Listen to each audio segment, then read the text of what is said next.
आदम और हवा का भोजन, the food of Adam and Eve. आदम और हवा क्या खाया करते थे जब परमेश्वर ने उन्हें बनाया था? जब परमेश्वर ने आदम और हवा को बनाया तो उन्हें भोजन के रूप में क्या खाने को दिया था?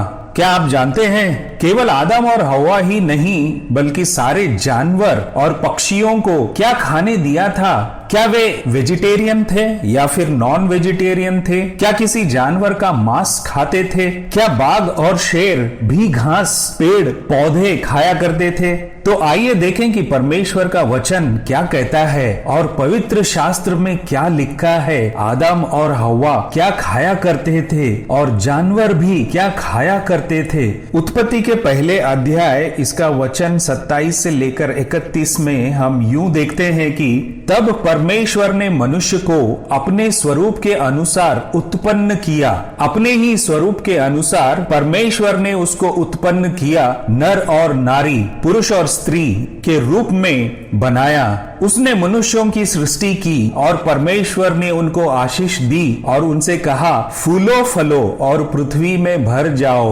और उसको अपने वश में कर लो। किसको वश? अपने वश में कर लो। सारी पृथ्वी को अपने वश में कर लो और समुद्र की मछलियों तथा आकाश के पक्षियों और पृथ्वी पर रेंगने वाले सब जंतुओं पर अधिकार रखो।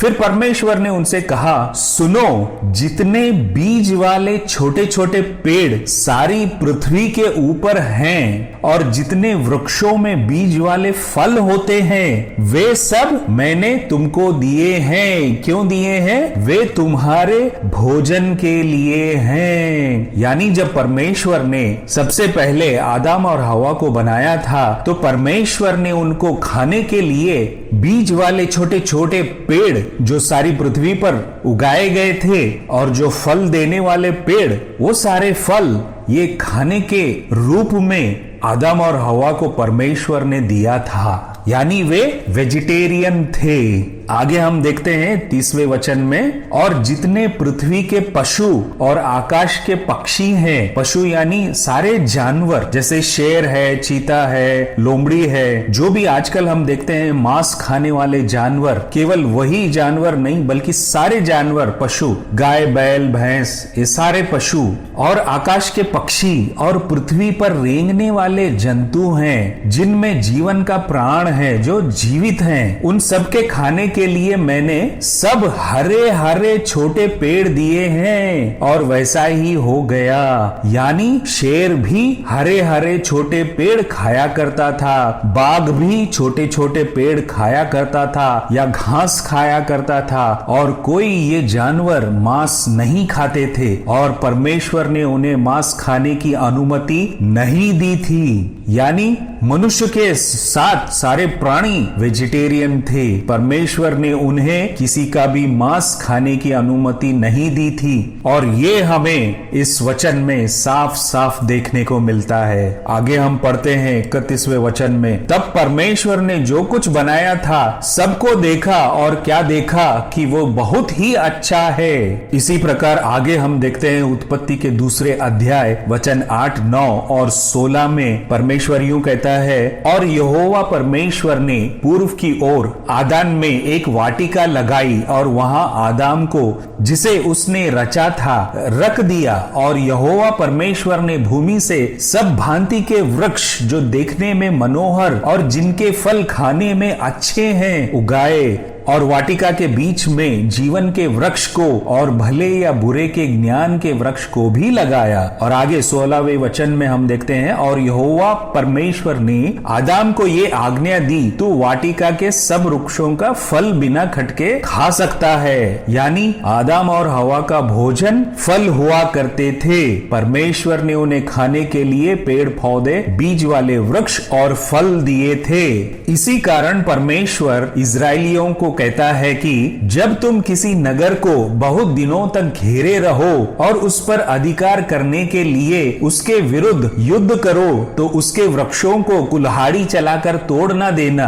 यदि तुम उन वृक्षों का फल खा सको तो उन्हें घेरे में उपयोग करने के लिए न काटना। क्यों? क्योंकि मैदान के वृक्ष मनुष्य का आहार है। ये हम देखते हैं व्यवस्था विवरण इसके 20वें अध्याय वचन 19 में। When you besiege a city for a long time while making war against it to take it, you shall not destroy its trees by wielding an axe against them. If you can eat of them, do not cut them down to use in the siege. For the tree of the field is man's food. जब मनुष्य पेड़ के फल, बीज यानी अनाज खाया करते थे, तो वे मांस खाना कब से शुरू किया? क्या परमेश्वर ने उन्हें मांस खाने की अनुमति दी थी?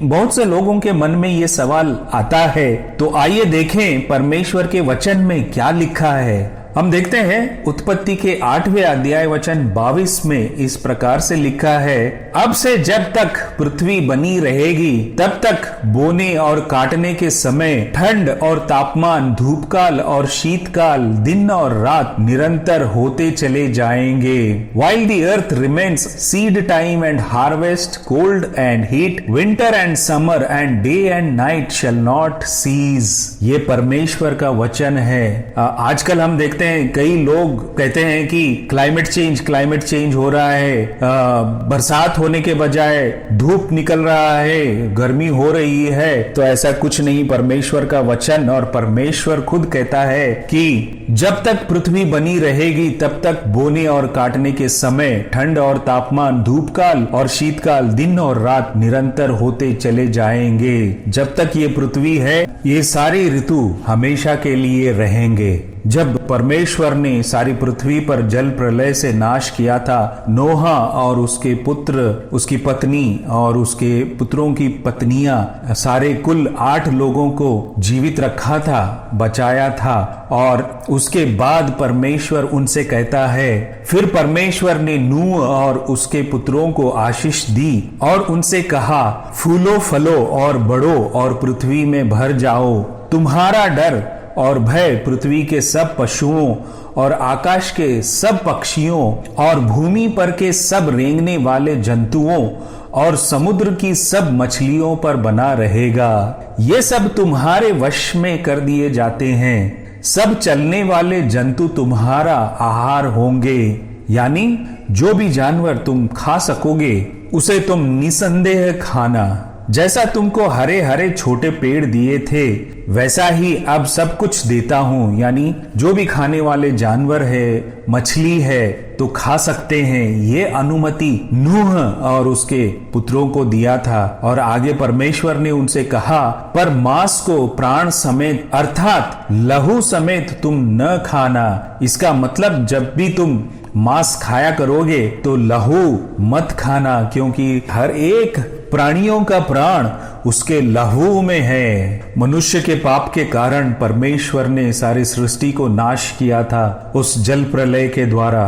परंतु परमेश्वर ने नूह और उसके पुत्र और उसकी पत्नी, इस प्रकार 8 लोगों को परमेश्वर ने फिर से पृथ्वी पर भर जाने के लिए, फलने और फूलने के लिए रखा था। मनुष्य के पाप के कारण ये सारी बातें घटी थी और हमारे पाप के कारण ही मनुष्य मांसाहारी बन गया। इतना ही नहीं बल्कि हर एक जानवर भी मांसाहारी बन गए।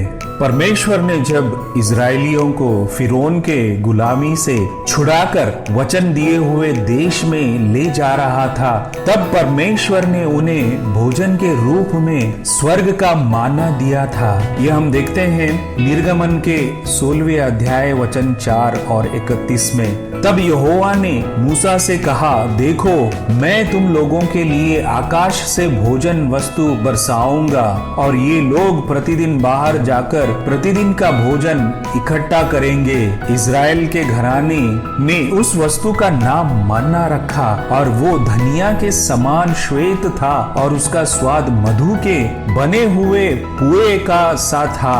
Then the Lord said to Moses, Behold, I will rain bread from heaven for you, and the people shall go out and gather a certain quota every day. And the house of Israel called its name manna, and it was like white coriander seed, and the taste of it was like wafers made with honey. इसीलिए यीशु ने कहा, मनुष्य केवल रोटी से जीवित न रहेगा। लूका के 4 अध्याय वचन 4 में ये हम देखते हैं। आगे हम देखते हैं उत्पत्ति के 3 अध्याय वचन 17 से 19। और आदम से उसने कहा, तूने जो अपनी पत्नी की बात सुनी और जिस वृक्ष के फल के विषय में मैंने तुझे आज्ञा दी थी कि तू उसे न खाना, उसको तूने खाया है, इसीलिए भूमि तेरे कारण शापित है। यानी आदम और हवा के पाप के कारण भूमि भी शापित हो चुकी है। तू उसकी उपज जीवन भर दुख के साथ खाया करेगा और वो तेरे लिए कांटे और उटकटारे उगाएगी और तू खेत की उपज खाएगा। यानी मनुष्य अपने मेहनत करके अपना पसीना बहा के ये भूमि का उपज खाया करेगा और अपने माथे के पसीने की रोटी खाया करेगा। क्यों? क्योंकि पाप के कारण ये भूमि भी शापित हो चुकी और पाप के कारण ही हमने सब कुछ खो दिया। रोमियो के 6वें अध्याय वचन 23 यूं कहता है, क्योंकि पाप की मजदूरी तो मृत्यु है, परंतु परमेश्वर का वरदान हमारे प्रभु मसीह यीशु में अनंत जीवन है। इसीलिए यीशु मसीह हमें हमारे पापों से छुड़ाने आए।